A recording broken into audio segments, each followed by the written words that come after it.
Om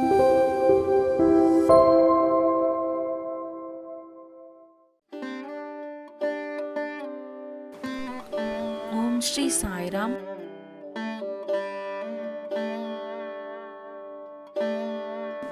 Shri Shirdi Sai Baba Jivitachatta Parayanam, Chapter 46.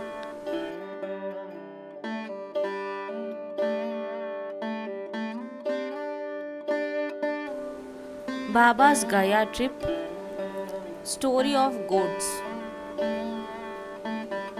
This chapter describes Shama's trip to Kashi, Prayaga and Gaya, and how Baba, in the form of his portrait, was there ahead of him.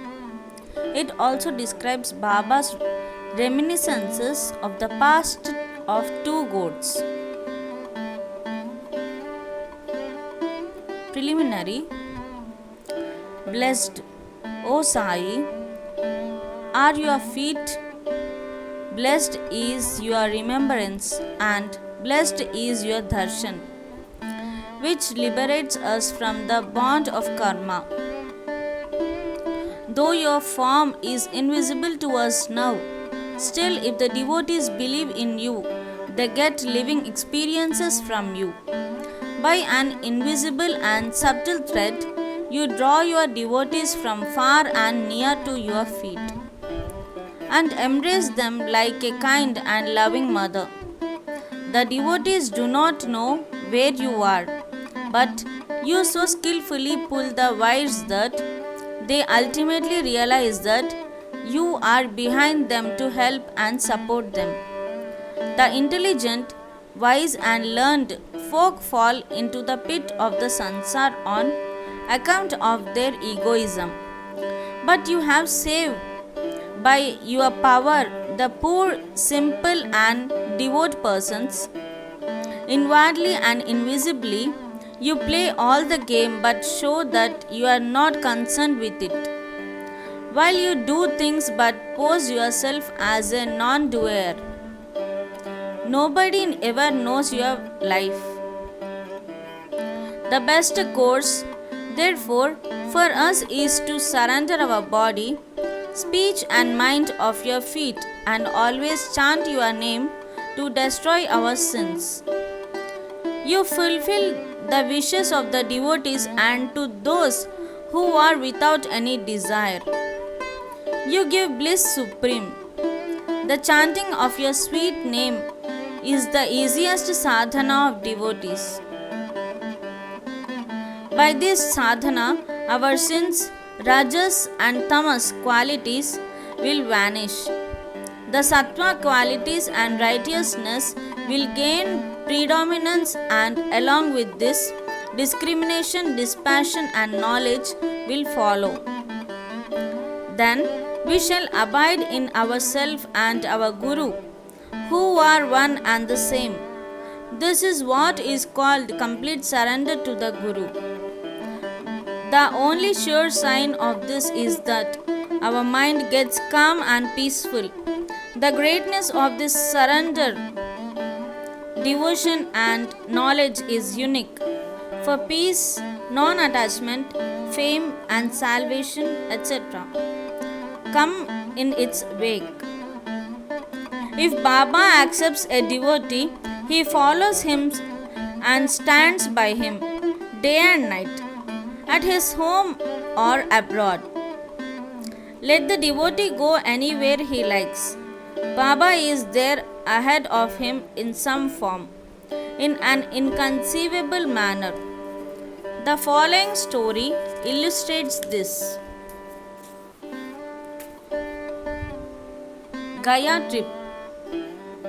Some time after Kaka Sahib Dikshit was introduced to Sai Baba, he decided to perform the Thread Upanayanam ceremony of his eldest son, Babu, at Nagpur.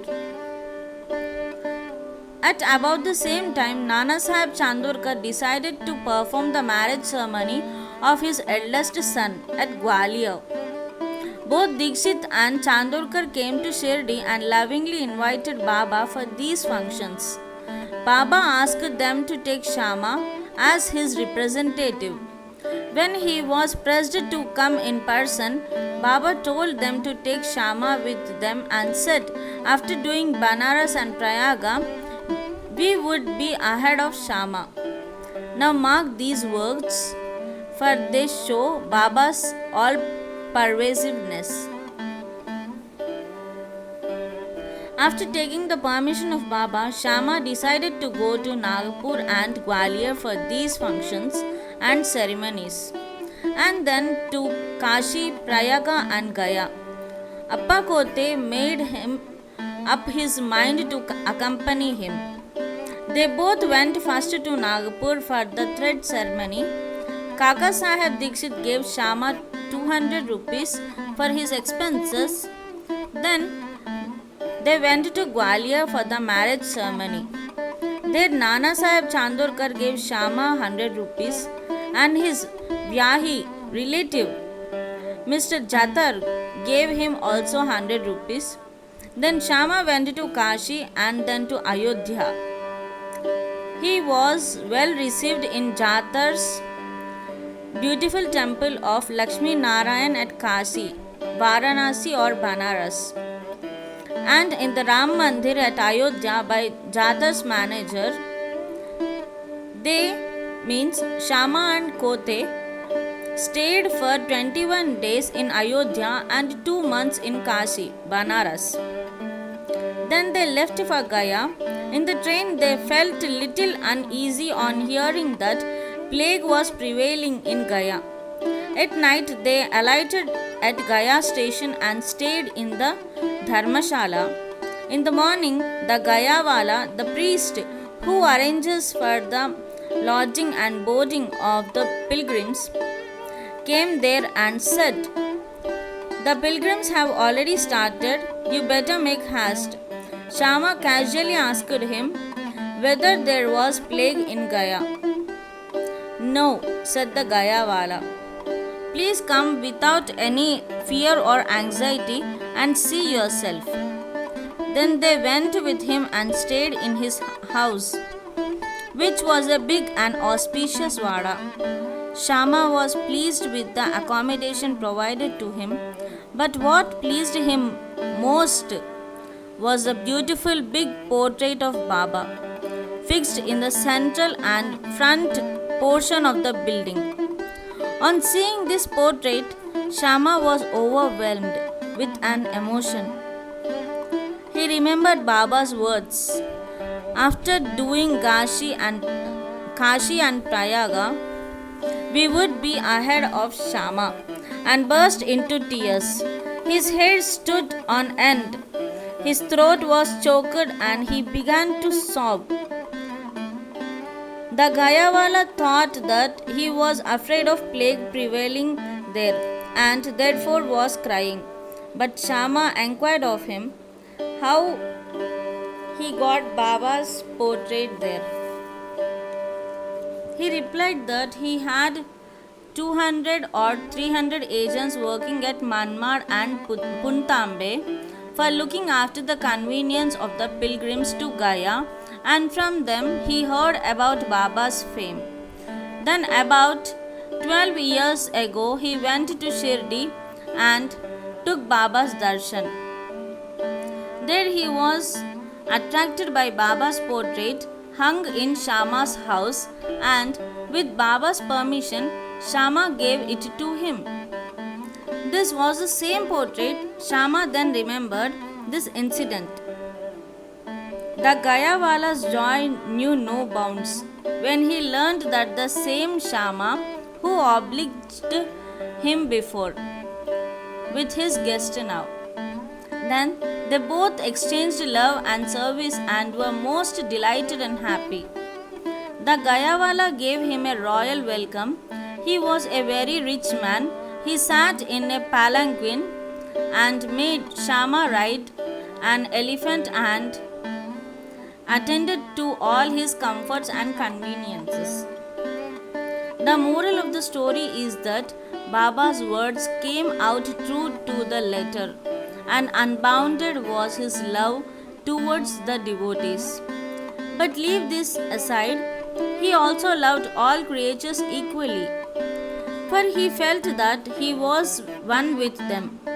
The following story will illustrate this. Two goats. Baba was once returning from Lendi when he saw a flock of goats. Two of them attracted his attention. He went to them, caressed and fondled them, and bought them for 32 rupees. The devotees were surprised at this conduct of Baba. They thought that Baba was dubbed in this bargain, as the goats would fetch rupees 2 each and or at the most 3 or 4 each, that is rupees 8 for both. They began to take Baba to task for this, but Baba kept calm and cool. Shama and Tatya Kote asked Baba for an explanation. He said he did not care to store money. As he had no home or family to look after, he asked them to purchase at his cost 4 seeds of dal, lentil, and feed the goats. After this was done, Baba returned the goats to the owner of the flock and gave out the following reminiscences and the story of the goats. O Shama and Tatya, you think that I have been deceived in this bargain. No. Listen to their story. In their former birth, they were human beings and had the good fortune to be with me and sit by my side. They were Acharan brothers, loving each other initially, but later on they became enemies. The elder brother was an idle fellow, while the younger one was an active chap and earned a lot of money. The former became greedy and jealous and wanted to kill his younger brother and take away his money. They forgot their fraternal relationships and began to quarrel with each other. The elder brother resorted to many devices to kill his younger brother, but all his attempts failed. Thus, they became deadly enemies, and finally, on one occasion, the elder gave a deadly blow with a big stick on his latter's head, while the latter struck the former with an axe,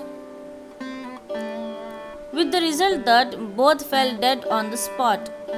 As a result of their actions, they were both born as goats. As they passed by me, I at once recognized them. I remembered their past history. By taking pity on them, I wanted to feed them and give them rest and comfort. And for this reason, I spent all the money, for which you blame me. As you did not like my bargain, I sent them back to their shepherd. Such was Sai's love for the goats. Bodhu Sri Sai, peace be to all. Om Shri Sai Ram.